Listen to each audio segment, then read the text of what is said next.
আসসালামু আলাইকুম। আমি শাহিন। আমার চ্যানেলের পক্ষ থেকে সবাইকে শুভেচ্ছা ও অভিনন্দন।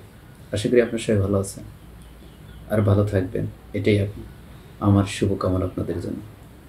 আমি এখন আপনাদের যে বিষয়টা নিয়ে কথা বলবো সেটা হচ্ছে ধর্ষণ।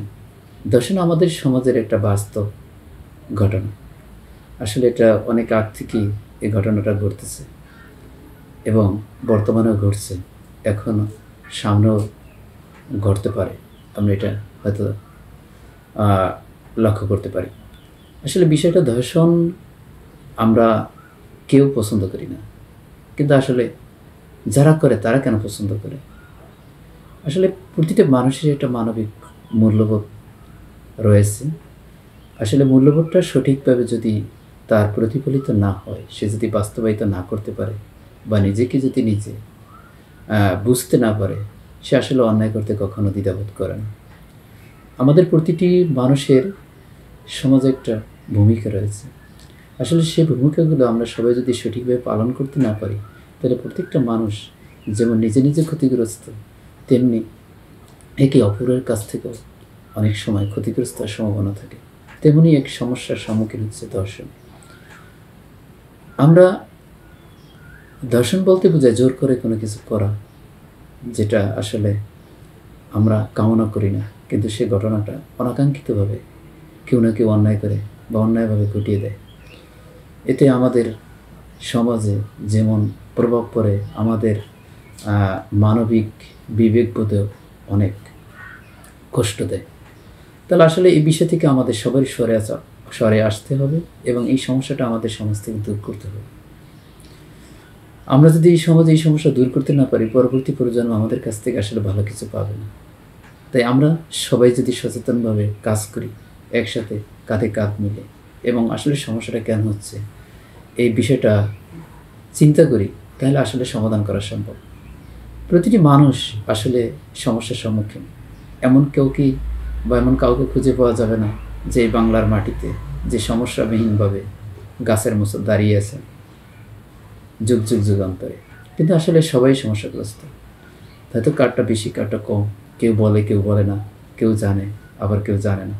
আমরা আসলে নিজেকেও জানতে চাই না, অন্যর বিষয়েও জানি না বা জানতে চাই না, যার কারণে কেউ কার সম্পর্কে আসলে সন্তুষ্ট না। সবাইকে সন্তুষ্ট রাখার জন্য আসলে সমাজের সবাইকে উদ্যোগ নিতে হবে। আমরা সবাই মিলে সমস্যার সমাধান করতে পারবো, এটা আমরা সবাই বিশ্বাস করি। কিন্তু একটা জিনিস বিশ্বাস করি না, যে সবাই মিলেমিশে থাকতে পারবো না। কারণ কেউ কাউকে এই সমাজে ছাড় দিতে চায় না, সবাই চায় নিজের স্বার্থ। তো এই স্বার্থের কারণেই আমরা সবাইকে সমস্যাগ্রস্ত। সমস্যাটা আসলে একজন হয়তো সৃষ্টি করে, কিন্তু ভুগতে হয় সবার। এই জন্য সমস্যার সমাধান করার দায়িত্বটাও সবার। আমরা আসলে বুঝেও না বোঝার ভান করে থাকি। যে দর্শন করে হয়তো কারো ভাই, কারো বাবা, কারো পরিচিত এবং বন্ধু, আর যে ধর্ষিত হয় সেও হয়তো সবারই আত্মীয় বা পরিচিত, চেনা জানা শোনামুখ। আমরা আসলে এটা কেউ ব্যক্তিগতভাবে ভালো হিসেবে দেখি না বা এটা দেখার কোনো প্রয়োজন আসে না। কিন্তু তারপরে কেন আমাদের সমাজে ঘটছে বা ঘটতে দিচ্ছি বা ঘটার পরিবেশ তৈরি হচ্ছে?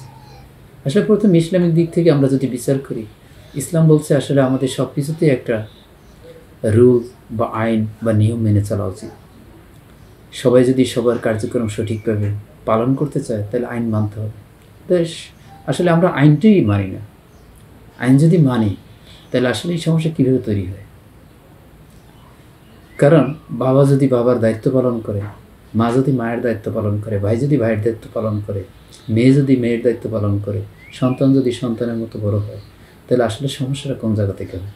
আসলে সমস্যাটা হয় ওই জায়গা থেকে যে যদি কেউ স্বাধীনতা বেশি পায়, যদি কেউ বেশি শোষণভুক্ত হয়, বা কেউ কারো দ্বারা বেশি প্রতারিত হয়, আবার কেউ প্রতারিত করার জন্য বেশি উৎসাহ পায়, আমাদের এই পথগুলো আসলে সবার বন্ধ করা উচিত। আর বন্ধ না করলে আসলে আমরা মনে করি এই সমস্যাটা তার, কিন্তু সেও এক সময় বলবে যে এই সমস্যাটা তার। কেউ কার পাশে এসে দাঁড়াবে না, কারণ সে তার বিপদে না ফেলে আপনাকেও তার বিপদে আপনার বিপদও সে কাছতে আসবে না, কারণ এটাই স্বাভাবিক। তাই আমাদের সকলের উচিত এই সমস্যা সমাধানের জন্য যে সমস্যাগুলো আমাদের রয়েছে সেগুলো সমাধান করা। আসলে ধর্ষণ না শুধু, সমাজে এর চেয়ে অনেক খারাপ কাজ হয় বা চলছে, এখনও হচ্ছে। কেন সমাধান হচ্ছে না? আসলে সমস্যার সমাধান হওয়ার কারণ আমরা জানি অনেকেই, সেটা হচ্ছে একজন ভালো মানুষ হতে হবে। আর ভালো মানুষ হতে গেলে অনেক খারাপ জিনিস বাদ দিতে হবে। তাই আমরা খারাপ জিনিসও বাদ দিতে পারি না, ভালো মানুষ হতে পারি না। তাই খারাপ সমস্যাগুলি আমাদের সমাজে ঘুরে বেড়ায় বারবার। কারণ আমরা যদি চাই যে আমি পানি খাবো পেট ভরে, তাহলে আমি কিন্তু খাবার খেতে পারবো না, কারণ খাবারটা থেকে যাবে। তা আমরা যদি সমাজের সমস্যার সমাধান করতে চাই, তাহলে সমস্যা সমাধানের জন্য কাজ করলে সমস্যা কিন্তু থাকতে পারবে না। আর যদি সমস্যা সমাধানের জন্য কাজ না করি, শুধু বলি মুখে, তাহলে আসলে সমাধান করা জীবনেও সম্ভব না। আসলে দর্শন এটা সমস্যা সমাধান করা সরকারের কাজ না। সরকার তো আইন করে দেবে, জনগণ মানবে। কিন্তু আইন করলে, আইন করার সময় যে সমস্যাটা তৈরি হয়, একজনে মানলে 10 জনে মানতে চায় না, কারণ সে যদি সমস্যা করে। তাই যদি না হতো, কোরআনের আইন কেন মানে না? ভালো মানুষ কেন সম্মান পায় না? সৎ মানুষগুলো কেন যোগ্য স্থানে থাকে না? কোরআন দিয়ে দেশ শাসন করার কথা বলে মানুষ কেন মানে না, মানতে চায় না? কারণ কোরআন কি মানুষের ক্ষতি করে? আসলে কাদের ক্ষতি হচ্ছে? যারা অন্যায় করে। এই জন্য আমাদের সমাজে দেখা দরকার আসলে কারা ভালো মানুষ। আর যদি তারা ভালো মানুষই হয়, তাহলে কীভাবে সমস্যা হচ্ছে? আর বর্তমান সময়ে আমরা যে জিনিসটা দেখি যে ধর্ষণ ধর্ষণ ধর্ষণ, কিন্তু আসলে ধর্ষণটা করছে কারা? কে? সে বাঙালি, না হিন্দু, বৌদ্ধ, না খ্রিস্টান, না রাজনীতিবিদ, না সমাজসেবক, না বাবা মা, না শিক্ষক? আর যদি বাবাই হয়, কেমন বাবা? যদি দেশের নাগরিক হয়, কেমন নাগরিক? যদি মানুষই হয়, সে কেমন ধরনের মানুষ? তাহলে আসলে আমরা সমস্যা না খুঁজে, আবার খুঁজেও আমরা অনেক সময় সমাধান করার চেষ্টা করি না।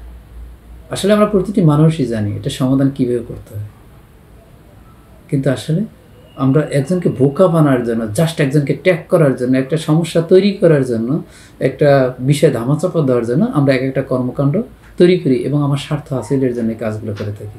আশা করি বিষয়টা সবাই বুঝতে পারছেন। সবাইকে ধন্যবাদ। ভালো লাগলে আমার চ্যানেলটি অবশ্যই লাইক দিবেন এবং সাবস্ক্রাইব করবেন, এবং যদি বেশি ভালো লাগে তাহলে শেয়ার করে দিবেন, যদি মানুষের উপকার হয়।